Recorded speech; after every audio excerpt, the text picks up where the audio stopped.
going to start off talking about what is Thelema. And one thing with how I usually kind of approach that is to talk about it in a very general sense. A lot of people get kind of hardcore as soon as you talk about Thelema. It's like Crowley is the synonym for Thelema, and you've got to talk about Crowley this and Crowley that. But you've got a lot of people out there who are really pretty much Thelemites, but may have never heard of Crowley or the Book of the Law, because it's kind of this universal thing, and that's really, if you get into the Book of the Law and you get into the holy books, that's really what it talks about. Is Thelema is this universal current that's the status of the world today, really the status of the whole universe today. Thelema is our world's particular understanding of the status of the universe. So it's not just something that's just the OTO or just the AA or just the EGC. It's something that's there for everyone, and everyone's kind of awakening to it at their own pace. So I think one of the easiest ways, as far as like an exercise that we can all kind of do to sort of understand how this concept of this universal idea tied up in a word works, I want everyone to take like 5 seconds and think of some random word, and try to avoid Thelema or will being the word, but some word that you think kind of describes stuff that's going on in the world today. And when I count to 3, on 3, I want everyone really loudly to shout whatever their word is that they come up with. So just take a moment and think.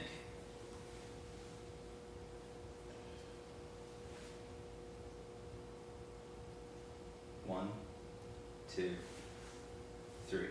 Chaos. Okay, so that's just noise. It's a whole bunch of disjointed words that don't go together. All of them probably do describe the world. They all describe the same world, but it's everyone kind of acting in a different direction and going in their own place in that case, because everyone has their own unique understanding, and those unique understandings are all valid. But everyone's unique understanding is unique understanding of the same underlying thing. So to kind of demonstrate that concept, this time when I get to 3, I want everyone to intone the word ow, and just hold that for a moment, just as long as you're comfortable. And then when you're kind of done intoning, feel free to just go ahead and stop. So, on 3, 1, 2, 3.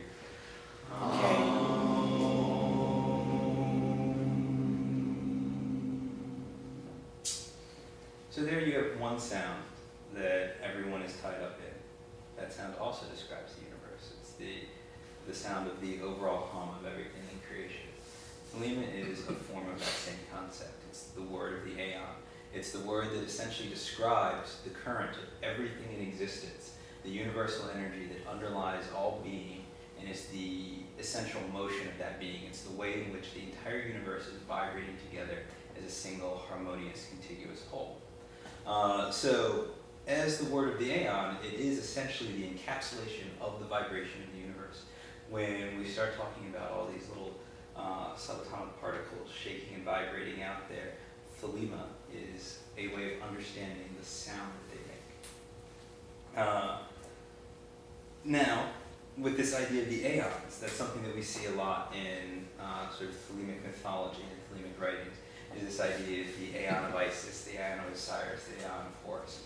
And for now, it's not too important to get into the details of that. It's sort of an idea of the process of the initiation of mankind, that we move through different cultural stages where at one point man is kind of focused on a certain element of life in terms of how society is developing, how man's developing, what man's concerns are, and that those concerns relate to man's understanding of God and man's relationship with the mysteries.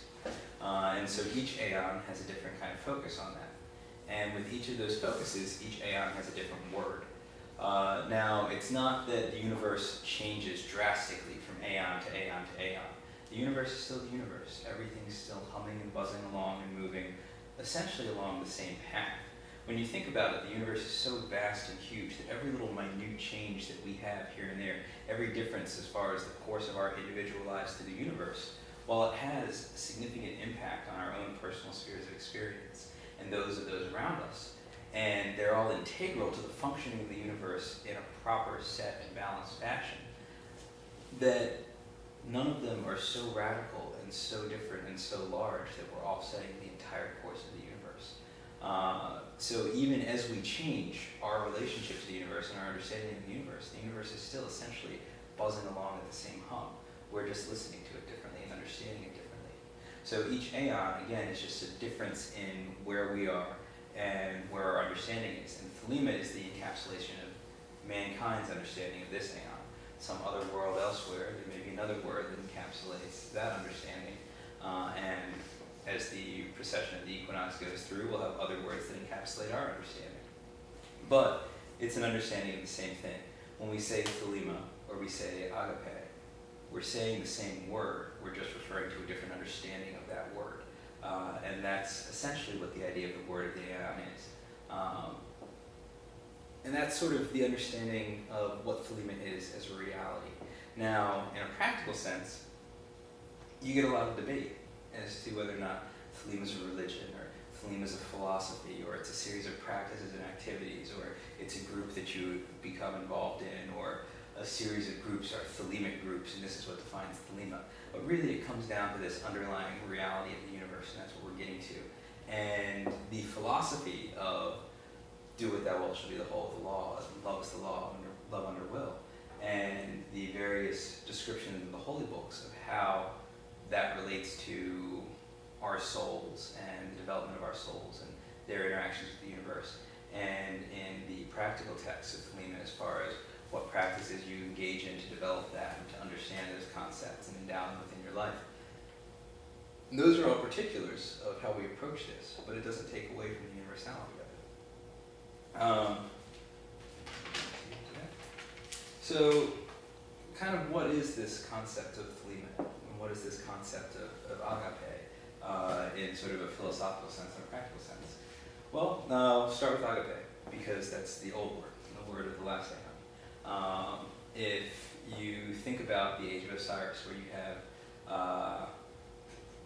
Buddha and Apotheosis and Jesus Christ and all of the old prophets, you kind of have messages that are tied up in this concept of love, which is what agape is. And definitely not a 2,000 years of love fest going on. Like, if you look back over it, it's not really what happened. But definitely the ideas as far as the underlying philosophies that were going on were ones in which we're trying to understand what love is and how love applies to us and how it applies to the universe and how we develop a society that's based on this concept of a higher sort of love. And the love that was chosen to be the expression for that period of time, for that aeon, was a love that's based on giving and charity and sharing. And so those are the values and the core ideas that you see in the religions of the previous aeon. So for the new aeon, we kind of carry that forward. But there's a passage in the Book of the Law where it says, abrogate are all rituals. The rituals of the old time are black. And one way you can kind of look at that is that they're going through a process of calcination, which is an alchemical process where you burn everything down to pure ash so that you can reconstitute it. And so we're taking the purity of this concept of love and we're crushing and destroying it down to its pure essence so that it can be refined and re-understood. And when we re-understand the essence in the next form, in the next vibration of that, we understand it not as agape, but as Thelema. And so love becomes will. Now this will, we can still kind of see in the world today. We see where, yeah, there's a lot of bad stuff in the last aeon. Not all of it's all lovey-dovey, but there was definitely this current of love going on that was trying to be the way that the world conducted itself, even if the implementation of that often failed. In our current times, we see a lot of things developing around the ideas of personal freedom and social freedoms and people striving to find themselves and moving away from these concepts of you're born into this position and you're going to die in this position and you just stay there as whatever it is you are. You have a lot more encouragement just across the board in society that you're supposed to find out who you are and what you do and where you're going to best fit. It's something that has become a standard part of our socialization process. And if you look at when this starts to move into effect, it's around the time that Thelema starts kicking off. We move sort of, in cultural studies, they talk about modernity and the process of moving out of tradition into modernity happening around the end of World War II. And that's, of course, also around the time that Crowley died, but it's right in there as we're about to move into the height of the dissemination of Thelema and the dissemination of all these ideas that were kind of bubbling up as part of the occult revolution that was going on. And so you move from there into kind of the free love movement and the hippie movement and everything. And whether you're into the concepts of those movements or not, you can definitely see where those ideas that were going on with the early Thelemites and with the other occult groups of the time were ideas that influenced and helped develop those movements. And that movement kind of helped kick off a lot of the social revolutions that went on in American society and in European society, and have kind of changed the way that the world works and the way that people in the world view themselves and view their approaches to their lives. So again, whether you read Crowley or not, Thelema is still this universal current that people are slowly kind of tapping into. And what Thelemites and the OTO and groups that actively identify with Thelema do is we explore that current in a much more head-on sort of way, with defining it and understanding it and finding ways to propagate it so that it goes out into the world and grows and people are able to awaken to it more fully. A lot of what we do as OTO lodges, and I'll get into that a little bit more, is just increasing that vibration of the Thelemic current out into the world and the community so it has a way of bleeding out and affecting everything around us. Now, along with that, though, we see this push towards freedom, this push towards self-realization and self-actualization, and all these ideas that are coming out there about how we're all these individual shining stars, just like the Book of Law says.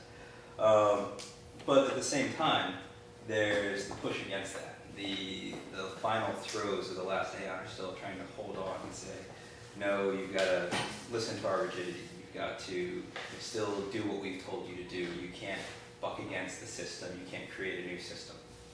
And it's important that this tyranny is there in the beginning. And that's what a lot of chapter 3 of the Book of the Law talks about. Has everyone read the Book of the Law at some point? Okay. Well, if you haven't, it's fine. Chapter 3 of the Book of the Law could be kind of like the violent, scary chapter in some ways.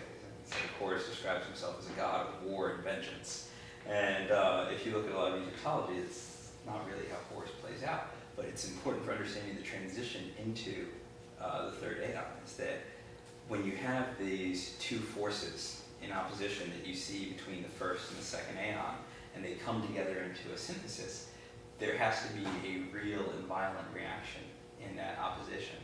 And that's kind of what happens anytime you have a major social, cultural, spiritual shift, is that you go through breaking down what was there in order to build up a new thing out of the essence of what was there. And aside from breaking down to get to the essence, it also develops a certain discipline and a certain growth, that you come to understand your freedom more because you have to work through things in order to develop and realize that freedom and become who it is that you are. Which, again, we'll get into a little bit more when we talk about what the OTO is, because anytime where you have an initiatic body, you're focusing on that process of development. But it gets to sort of the core idea of Thelema that makes it not this libertine free-for-all of, oh, go do whatever you want. Crowley even writes at one point about how Thelema is not an excuse to go rob banks. Like, you can't just say, I want to do whatever the hell I want and fuck everyone else. I'm just going to go do this. Thelema is the apotheosis of freedom. Apotheosis is a word that means raising to the level of God. And so you're taking your freedom and you're using that to find your internal inherent core divinity, the divineness that makes up the core of you, your actual essence. And in doing so, you're going to understand what it is that you're most fit to do. You're going to find your one-pointedness, your focus, your direction, and see, okay, this is where I'm going in life. This is how I respond to things. This is how I live my life. This is how I want to go through the world and where I'm heading as I do that. And that's where you get this idea of the Thelemite as the wandering God, that you recognize the reality of your soul, the divinity of yourself as a star within the body of Nuit. And you push forward ardently with that along your given course in your given direction. And that is your Thelema, that is your will, that way in which you are going to move through the universe, and not the way in which anyone else is going to move through the universe. But you're defining yourself against everything else as that given path, that given trajectory. And by moving along that path, you have your own gravity where you start to draw other things along into their own path so that everything moves contiguously in that same harmony that we talked about in the beginning, which is essentially what a lot of the process of the great work is. And that's what raises Thelema up above this idea of chaos and anarchy, and let's just tear it all down and run around like wild children. We're moving beyond that. We're men and women. We're not ignorant and impudent children running and playing in the dirt. We're pulling ourselves up out of the muck and the mire and the mud and becoming stars within the heavens. Now, again, we've talked about these concepts of love and will and how they're the same thing, but that one is an understanding in one aeon and one is an understanding in another aeon. And as you get into Thelema, particularly within the OTO and Thelema groups, you're going to get this concept of love over and over and over again, and what that means for the initiatory process, and what that means as a Thelema. And part of the reason for this is, again, love and will become the same concept in a way. When you're doing your will, like I said, you take on a gravity that draws everything along with you and helps it move along its path, along its will, which makes will an act of love. Love is joining together things that are separate, which is essentially, again, the nature of the great work. Everything is by nature united and meant to be united. Separation is part of the curiosity of our existence. It's part of our gnosis, how we find a way of knowing ourselves and knowing the world. We separate out from the rest of the totality temporarily, but our nature is still a unified nature. And so by moving along that path with your gravity, you begin to unify things and draw other things not into your path, but so that they move alongside you, which is the act of love of Thelema. Your will becomes an act by which you join along in with everything else within that harmony. And which is where we get into some of the ideas of sexuality and sexual mysticism and things that become one of the initial draws for a lot of people with the OTO. They see, oh wow, there's this group that says sex is sacred and you can understand God and come to know God through sex and sexuality. And it is definitely important because, again, will and love tie together, and those are kind of our core concepts. But to get into all the details of that would be too much for this. And that's pretty much it for what I have for this presentation.